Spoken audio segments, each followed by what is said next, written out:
أعوذ بالله السميع العليم من الشيطان اللعين الرجيم. بفضل الله بسم الله الرحمن الرحيم. الحمد لله رب العالمين. أحمده سبحانه وتعالى حمد الشاكرين، حمد المذنبين التائبين الراغبين إليه، وأحمده سبحانه وتعالى على أن جعلني وإياكم من أمة سيدنا محمد خير الأولين والآخرين. سيدي أبا القاسم يا رسول الله، الصلاة والسلام عليك سيدي يا أبا القاسم يا رسول الله، وعلى آلك المظلومين. وسيعلم الذين ظلموا آل محمد أي منقلب ينقلبون، والعاقبة للمتقين ولا عدوان إلا على الظالمين. أما بعد، فالسلام عليكم ورحمة الله وبركاته. Ndugu zangu wapendwa watazamaji, popote pale mnapotutazama ulimwenguni, leo tukiwa katika mwezi 20 Ramadhani,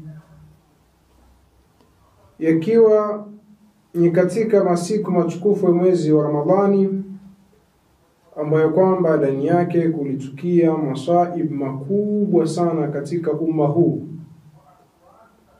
Kwani Al-Imam Ali ibn Abi Talib alayhi salam, kama inavyofahamika, alipigwa upanga na Abdurrahman ibn Muljim akiwa katika sala wakati wa alfajiri, akiwa yusali mwezi 19, na kufa na kuaga dunia katika mwezi 21 katika mwezi wa Ramadhani mwaka wa 40 Hijiria. Kwa mnasaba kama hunu, tumependelea kumzungumzia Imam Ali bin Abi Talib kiasi tu. Nani Imam Ali bin Abi Talib? Awalan, Imam Ali bin Abi Talib ndio mtu wa pili kuslimu baada ya Ummul Mu'minin Khadija al-Kubra alayha salam. Mtu wa kwanza kuslimu kwa upande wa wanawake ni As-Sayyida Khadija alayha salam wa ridwan. Lakini kwa upande wa wanaume, mtu wa kwanza kuslimu ni al-Imam Ali ibn Abi Talib. Thaniyan, huyu ni mume wa binti yake Mtume sallallahu alayhi wa alihi wasallam, As-Sayyida Fatima alayha salam. Fatima ambaye kwamba Mtume sallallahu alayhi wa alihi wasallam alisema, Fatima bad'atun minni yuribuha ma yuribuni, yu'dhiha ma yu'dhini. Mtume alisema kwamba Fatima ni sehemu katika mimi, ni bad'a, ni sehemu katika mwili wangu, yanamuudhi yale yanayoniudhi mimi. Huyu Ali bin Abi Talib ni mume wa binti yake Mtume sallallahu alayhi wa alihi wasallam, ambaye kwamba Mtume alimzungumzia namna hii. Lakini al-Imam Ali bin Abi Talib ndiyo baba yake al-Imam al-Hasan na al-Husayn, ambao kwamba Mtume sallallahu alayhi wa alihi wasallam alisema, al-Hasan wal-Husayn sayyida shababi ahli al-janna. Hasan na Husayn ndiyo mabwana wawili wa vijana wa peponi, na peponi hakuna wazee. Kwa hivyo huyu ndio baba yao. Lakini al-Imam Ali bin Abi Talib ndiyo mtu ambaye kwamba Mola Subhanahu wa Ta'ala amemchagua kidumu kizazi cha bwana Mtume sallallahu alayhi wa alihi wasallam kupitia yeye. Ni sharafu ambayo kwamba hakuna yote aliyoipata katika umma huu. Hiki kizazi ambacho kwamba tunachokiona sasa hivi, masharifu hawa na ahlul baiti wote wanapitia kwa al-Imam Ali bin Abi Talib, Fatima az-Zahra bintu Nabii sallallahu alayhi wa sallam. Watu hawa wawili ndio waliounda hiki kizazi ambacho kwamba onekana mpaka hivi sasa. Al-Imam Ali bin Abi Talib ndio amiri jeshi shujaa wa Bwana Mtume Muhammad sallallahu alaihi wa alihi wasallam, ambaye kwamba ilikuwa ikifikia wakati watu wote hawawezi kwenda pahali hapo, basi Mtume sallallahu alaihi wa alihi wasallam anamtanguliza amiri jeshi kama huyu. Allahu akbar. Sisahau kisa cha Amr ibn Abdi Wud katika vita vya Khandaq. Baada ya Amr kuchupa yale mahandaki marefu na farasi wake na kuja mbele ya Waislamu na Mtume sallallahu alaihi wa alihi wasallam akiwa yuwatamba, nani ambaye kwamba anataka pepo nimtanguliza akhera kabisa? Nani aweza kupambana na mimi? Kiwa yuzunguka pale na farasi wake. Watu wote wanyamaza kimya kama mwage maji baridi.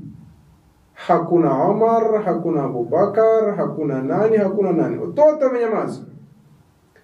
Al-Imam Ali ibn Abi Talib akasema, ana ya Rasulullah, nipa ruhusa mimi nikapambane naye. Mtume akamwambia, innahu Amr, huyo ni Amr. Al-Imam Ali akasema, nipe ruhusa ya Rasulullah. Tumwambia, innahu Amr, huyo ni Amr ya Ali. Akamwambia, wa ana Ali. Mtume sallallahu alaihi wa sallam akachukua kilemba chake akamfunga, kisha akamwombea dua, akamwambia nenda. Basi walipambana na bwana yule shujaa mkubwa katika Waarabu. Katika dakika kadhaa tayari akamweka chini. Huyo ndo al-Imam Ali bin Abi Talib, ambaye kwamba watu waliposhindwa kufanya fathi zile ngome za Mayahudi katika vita vya Khaybar, Mtume sallallahu alayhi wa alihi wasallam alisema, la u'tiyanna rayata ghadan rajulan yuhibbu Allah wa rasulahu wa yuhibbani. Asema, kesho nitampa bendera mtu ambaye kwamba Mungu na mtume wanampenda na yeye awapenda Mungu na mtume. Yaftahu Allahu ala yadayhi, ambaye kwamba Mwenyezi Mungu atafanya fathi, atafungua hizi ngome za hao Mayahudi kupitia mikono yake yeye. Na kweli kesho aliopewa bendera ni Amirul Mu'minin Ali bin Abi Talib, na Mwenyezi Mungu akafanya fathi kupitia yeye. Yani ilikuwa ni shujaa. Unajua shida iliyoko ni kwamba tarikhi imeandikwa kwa mirengo. Tarikhi imeandikwa kwa mirengo.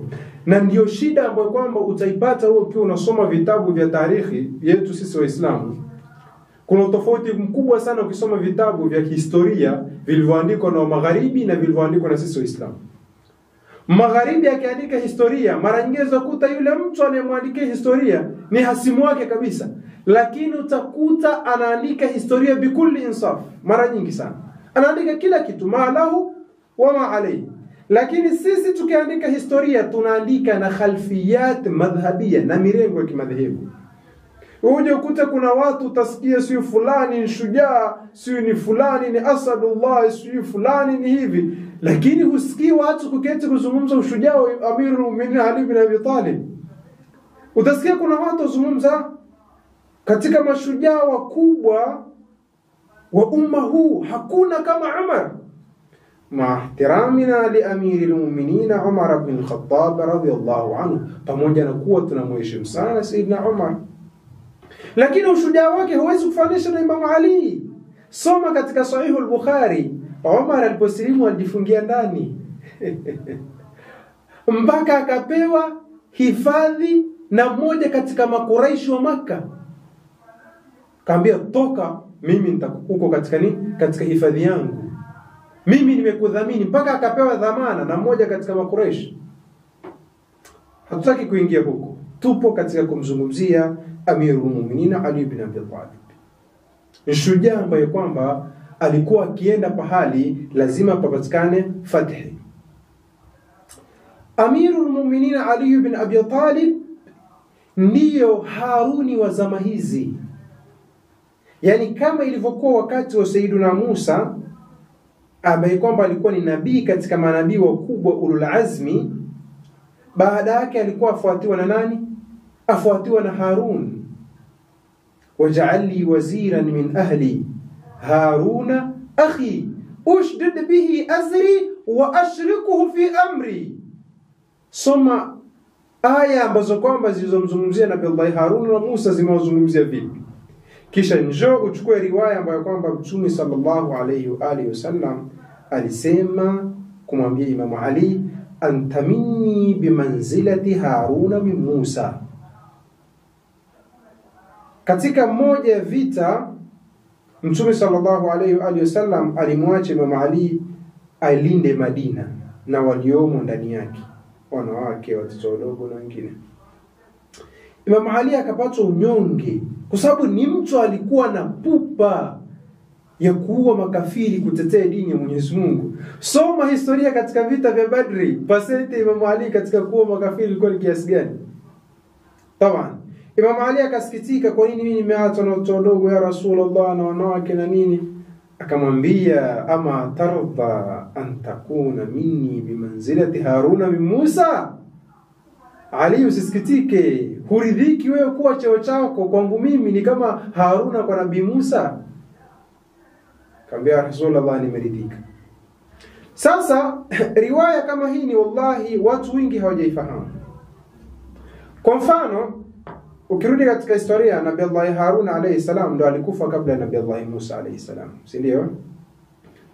Haya, sawiri kwamba angelikufa mwanzo Nabii Allah Musa, angekufa mwanzo Nabii Allah Musa kisha Harun akabaki baada yake, maana yake baada ya Musa kuna mtu ambaye kwamba angeongoza Banu Israeli zaidi ya Harun? Tunataka tutoe huku, yani tukutoe huku tukulete huku sasa katika kuifahamu hii riwaya, anta minni bimanzilati Haruna min Musa. Kwa maana nikitoka mimi anayefuata nani? Ni wewe. Kwa maana katika maarifa, katika elimu, katika mbinu za uongozi, katika kila kitu, anta minni bimanzilati Haruna min Musa illa annahu la nabiyya ba'di, isipokuwa tu hakuna nabii baada yangu. Yani wewe una kila kitu ambacho kwamba alichokuwa nacho Harun, isipokuwa kitu kimoja tu, utume peke yake ndio huna. Musa alipokuwa akienda katika miqat, alikuwa kibaki kwa watu wake nani? Nabii Allah Harun alayhi salam. Kwa hivyo ni lazima tukae tuisome hii hadithul manzila, anta minni bimanzilati Harun, kwa ilmu, kwa insafu taban, sio kwa mirengo, sio kwa kishabiki na kadha. Tuisome kwa ilmu na kimaarifa, tutaelewa ni nini maana ya anta minni bimanzilati Haruna min Musa. Lakini si hivyo tu, huyu Amirul Mu'minin Ali ibn Abi Talib alayhi salam ndiyo yule ambaye kwamba Mtume sallallahu alayhi wa alihi wasallam alisema katika riwaya ile katika Ghadir Khum ya kwamba baada ya kusimama katika jopo kubwa la watu.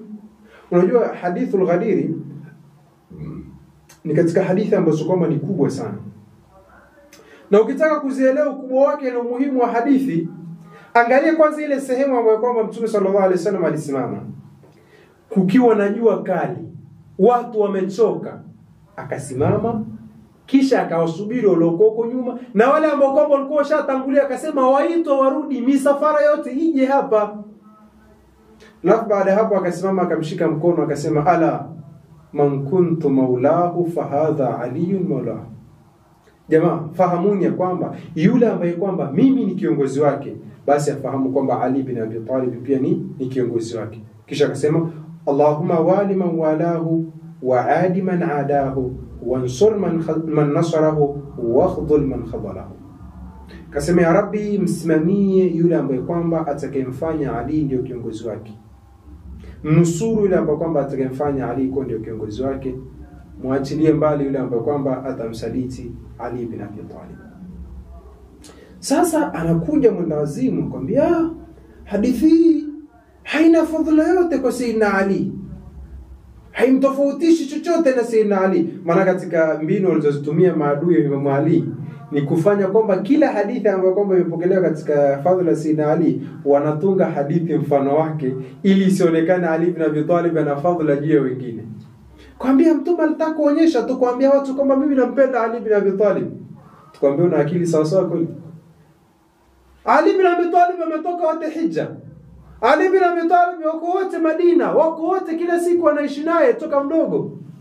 Yaani kwa hivyo aliwaita watu wote akawaita ili awaambie tu bwana mimi nampenda Ali bin Abi Talib. Unaona akili sawa sawa? Utakuta huu ni usomi wa kimirengo. Hadithul Ghadir ni hadithi nzito sana. Ala man kuntu maulahu fahadha aliyun maulahu. Lakini huyu Amirul Mu'minin Ali bin Abi Talib ndiye ambaye kwamba Mtume sallallahu alayhi wa alihi wasallam pia alisema, na hadithi ipo katika Sahih Muslim, alisema kwamba ayuha nas inma ana basharun yushiku an ya'ti rasul rabbi fa ujib wa inni tarikun fikum thaqalain ahaduhuma kitabullah fihi alhuda wan nur fakhudhu bikitabillahi wastamsiku bihi. Mtume alisema ala ayuha nas, enyi watu, inma ana basharun, hakika yangu mimi ni binadamu, yushiku an ya'ti rasul rabbi, waweza kuja muda wote mitume Mola wangu, yani malakul maut, faujib, nikaitikia wito wa Mola wangu. Lakini nataka kuambieni kitu, wa ana tarikun fikum thaqalain, mimi hata nikifa fahamuni ya kwamba mimi na waachieni vizito viwili. Ahaduhuma kitabullah, kimoja katika hivyo vitu ninavyoachia ni kitabu cha Mwenyezi Mungu. Fihi alhuda wan nur, ndani yake kuna uongofu, kuna nuru. Fakhudhu bi kitabillah, chukueni kitabu cha Mwenyezi Mungu, wastamsiku bihi, nashikamani nacho. Fahatha ala kitabillahi wa raghaba fihi, akawahimiza watu kushikamana kitabu cha Mwenyezi Mungu. Thumma qala, kisha akasema, wa ahlu baiti, lakini kizito cha pili ninachowaacheni ni ahli baiti wangu. Udhakirukumullah fi ahli baiti, udhakirukumullah fi ahli baiti, udhakirukumullah fi ahli baiti, na wakumbusheni kwa jina la Mwenyezi Mungu, kwa jina la Mwenyezi Mungu mara 3 kuhusiana na hawa ahli baiti wangu. Yani kana kwamba Mtume alikuwa afahamu kwamba bado watu hawajaelewa cheo na daraja ya ahlul bait. Lakini katika riwaya Tirmidhi Mtume alisema ana tarikun fikum, mimi nawacheni ma, kitu ambacho kwamba intamasaktum bihi, mukishikamana nacho, lan tadhillu ba'di abada, hamwezi kupotea katu baada yangu. Kitabullah ni kitabu cha Mwenyezi Mungu, wa itrati, na kizazi changu, ahla baiti, watu nyumbani kwangu. Wa innahuma, na hakika hivyo viwili, lan yaftariqa, haviwezi kuachana, hatta yarida alayya alhawd, paka vitakapokuja katika haudhi yangu. Maana ya riwaya hii nini? Maana yake kama ilivyokuwa kitabu cha Mwenyezi Mungu ni maasum, kitabu cha Mwenyezi Mungu ni uongofu tu, hakuna upotevu ndani yake, basi pia upande wa pili ni ahlul baiti pia ndio wanaofuatia kitabu cha Mwenyezi Mungu.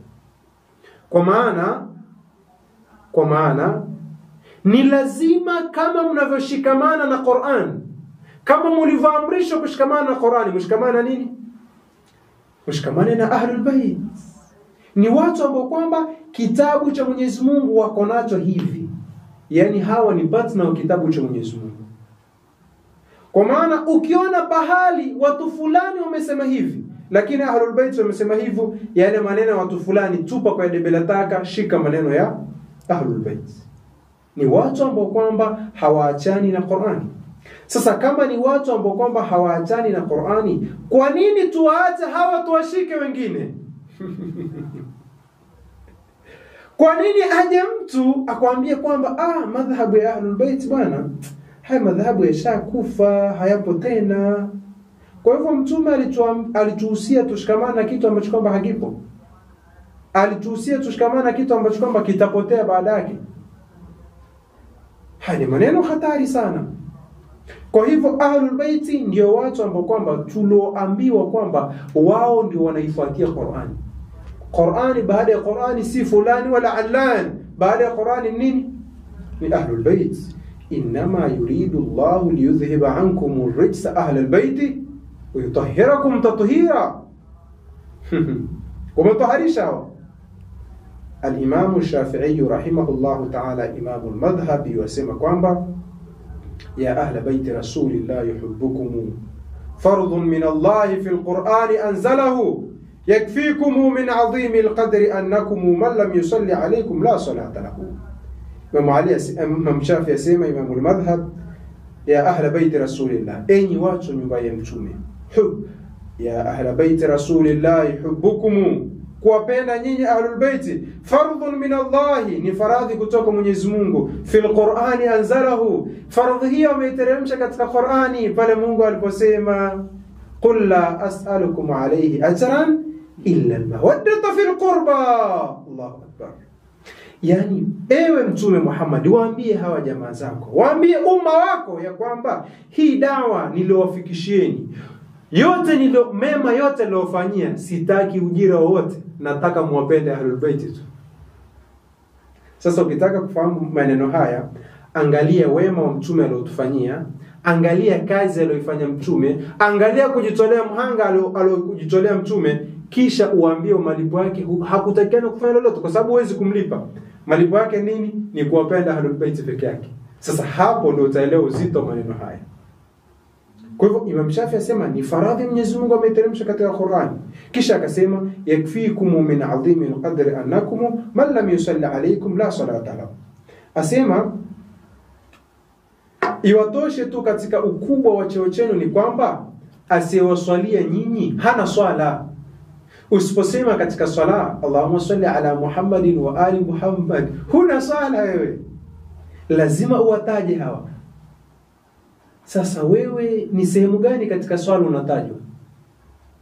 Wewe unaokasirika wakitajwa ahlul bait na kuelezewa ahlul bait, ni sehemu gani katika, yani ni ibada gani ambayo kwamba haiswihi mpaka tumtaje wewe au baba yako au babu yako? Nani?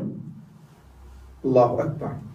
Kwa hivyo huyu ndo al-Imam Ali bin Abi Talib, ambaye kwamba Mtume sallallahu alayhi wa alihi wasallam siku moja akiwa maketi, riwaya ambayo kwamba imepokelewa kutoka kwa Anas bin Malik, asema ya kwamba uhdiya ila rasulillahi sallallahu alayhi wa alihi wasallam hajalun mashwiyun faqal Allahumma atini bi ahabbi khalqika ya'kul ma'i. Mtume siku moja aliletewa ndege fulani aina ya njiwa manga akiwa amechomwa, aliletewa zawadi. Mtume alipompokea yule njiwa akamweka, akasema Allahumma atini bi ahabbi khalqika ya'kul ma'i, ewe Mwenyezi Mungu nakuomba uniletee kiumbe ambaye kwamba anayependekeza zaidi kwako wewe ale pamoja na mimi. Fajaa aliyun au faata aliyun faakala ma'ahu, basi aliyotokea pale ni Imam Ali ndo akala naye. Hadithu at-tayr. Hadithu at-tayr ni katika hadithi ambazo kwamba nawasib maadui wa ahlul bait wanaichukia sana kwa sababu ya vunja nadharia zao zote. Sasa ikiwa huyu ndo ahabbu khalqillahi ba'da rasulillah, nani ambao kwamba atakayemzidi kwa ubora? Hadithi hii nakumbuka maneno ya al-Imam al-Hafidh Ahmad ibn Siddiq al-Ghumari rahmatullahi alayhi katika kitabu chake Ju'natul Attari, alisema wa ba'du fa in lam yasihha hadithu at-tayr au fa in lam yakun hadithu at-tayr sahihan fala yasihhu fi ad-dunya hadith. Al-Imam Ahmad ibn Siddiq asema fahamuni ya kwamba hii hadithu at-tayr kama si sahihi, basi asema katika hii dunia hakuna hadithi sahihi. Wa in lam yakun mutawatiran fala yaqa'u at-tawatur fi ad-dunya abada. Asema hadithu at-tayr isipokuwa ni mutawatir, asema basi hakuna hadithi ambayo ni mutawatir katika hii dunia kabisa. Lakini si hivyo tu, al-Imam Ali ibn Abi Talib ndiyo mjuzi zaidi wa umma huu. Unajua, acha kuketi ukaanza kubambanya maneno, sijui mtume alipokufa fulani ansema, sijui mtume azikose fulani, umeona elimu yake, sijui kitu gani. Yani hatukuelewa unazungumza nini. Imam Ali bin Abi Talib kwa ushahidi wa hadithi ya mtume, na nahnu abna'u dalil haithuma mala milna ilayhi, sisi ni watu tutaka dalili. Sehemu yote ambapo kwamba dalili iko, sisi utatupata huko. Wewe unasema kwamba fulani ndio mjuzi zaidi baada ya mtume, tupe ushahidi ambao kwamba mtume alisema fulani ndio mjuzi zaidi. Maana mtume sisi tufahamu kwamba hadithi mtume alisema ana madinatul ilmi wa aliyun babuha, mimi ndio mji wa elimu na Ali ndio mlango wake. Faman arada almadinata falyati albab, ambaye kwamba auhitaji mji wa elimu basi auende mlango. Riwaya yamaanisha nini? Yamaanisha kwamba mtu yoyote ambaye kwamba ahitaji maarifa aliyokuwa nayo mtume lazima apite kwa Imam Ali. Na hadithi ni mutawatir. Mmoja katika wanazuoni wetu Ahlus Sunna wal Jamaa, al-Imam al-Hafidh Ahmad ibn Siddiq al-Ghumari ameandika kitabu akakipa unwani Ali ibn Abi Talib Imamul Arifin. Allahu Akbar. Ali ibn Abi Talib ndio imamu wa wajuzi wote. Kwa maana baada ya mtume ni Ali. Huwezi kufika kwa mtume mpaka upite kwa Ali.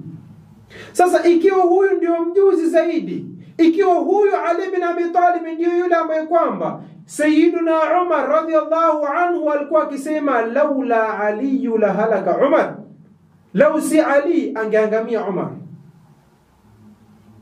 Allahu Akbar. Sayyiduna Umar analetewa kesi ya mwanamke ambaye kwamba amezaa kwa mimba ya miezi 6.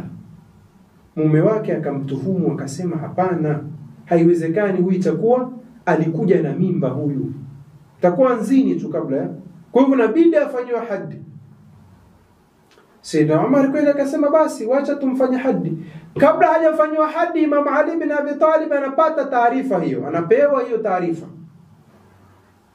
Akasema yawezekana mtu kuzaa akiwa na miezi 6, mimba ya miezi 6.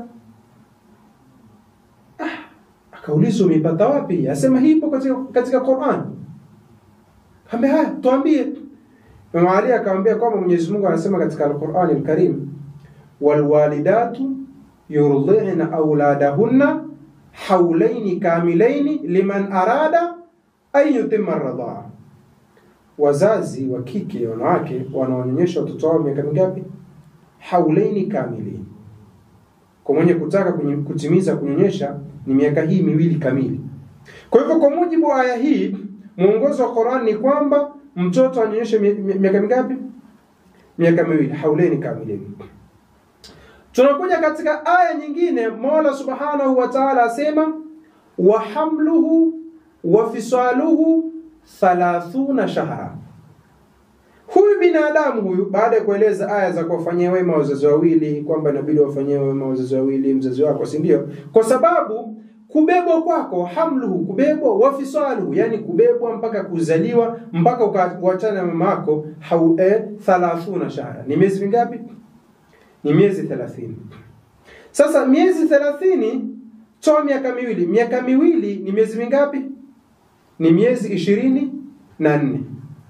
Katika hii miezi 30 toa 24, inabaki ngapi? Inabaki 6.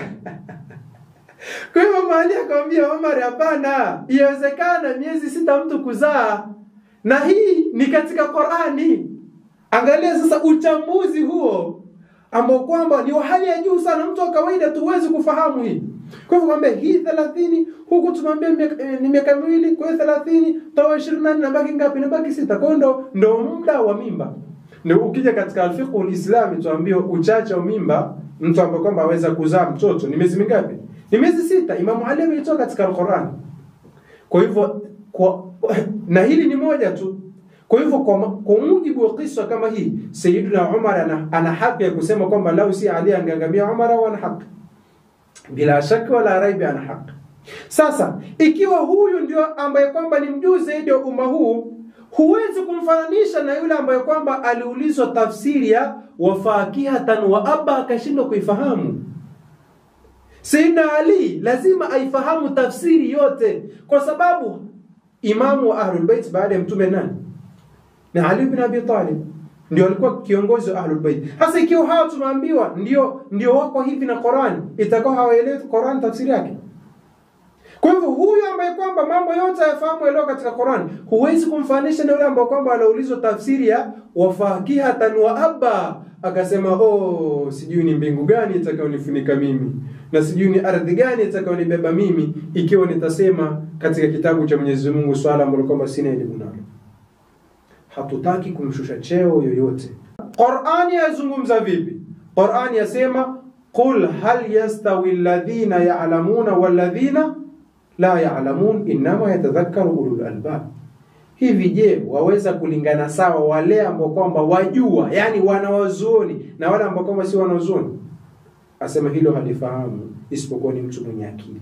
Kwa hiyo mtu mwenye akili sawa sawa ndio aweza kufahamu kwamba hadithi ile ana madinatul ilmi, kisha hapo akatoa ubora wa Sayyiduna Ali. Ikiwa yeye ndio mjuzi zaidi kuliko wao, kwa nini wao watakuwa bora kuliko yeye?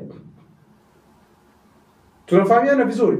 Kwa hivyo kwa mujibu wa riwaya nyingi, Sayyiduna Ali ibn Abi Talib ndio mtu bora zaidi katika umma huu.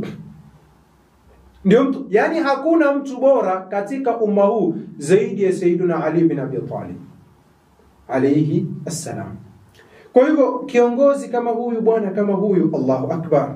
Hapa nakumbuka kisa kimoja cha profesa mmoja katika maprofesa wakubwa wa Ufaransa, alipokuwa akizungumzia, yani ilikuwa ni katika watu ambao mpenda sana Sayyidina Ali, na katika makala yake mingi alikuwa akimwandika Sayyidina Ali. Sasa siku moja akiwa yotoka chuoni, mmoja katika mabinti waliokuwa huko pale chuo university akamwambia, bwana wewe ni mwalimu wangu ambaye kwamba unanifundisha na napenda sana kusoma makala yako, lakini kuna mtu Muislamu mmoja aitwa Ali. Huyu mtu wapenda sana wewe kumzungumzia. Katika makala yako mingi lazima umzungumzie Ali ibn Abi Talib. Huyu nani? Yule profesa akainamisha kichwa akasema, huyu ni mtu mkubwa sana.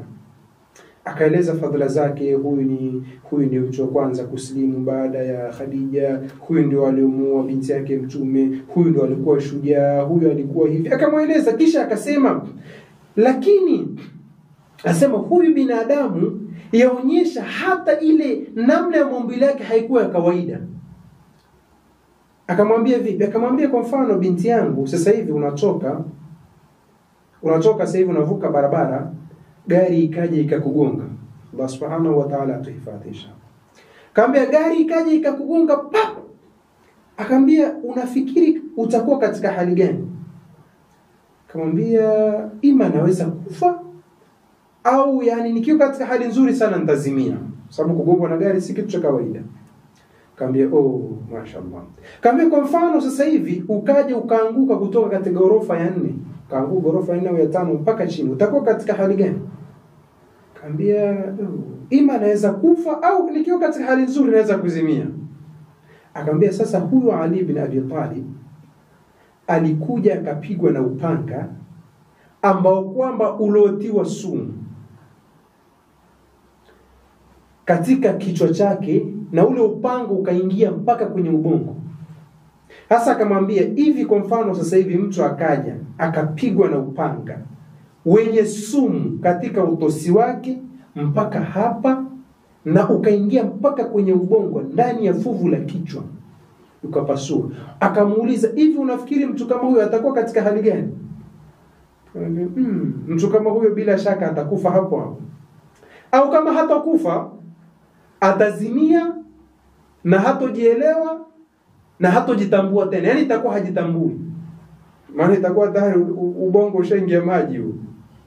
Shafahamiana? Akamwambia itakuwa hivyo. Akamwambia sasa huyu mtu alipigwa upanga akiwa katika sijda, upanga wenye sumu ukaingia mpaka kwenye ubongo, na baada ya hapo ikawa yani yuko vile vile, yani anajitambua, anajielewa, anazungumza na watu. Unajua hili swala ni swala la ajabu sana, mtu ukisoma juu tuwezi kulielewa.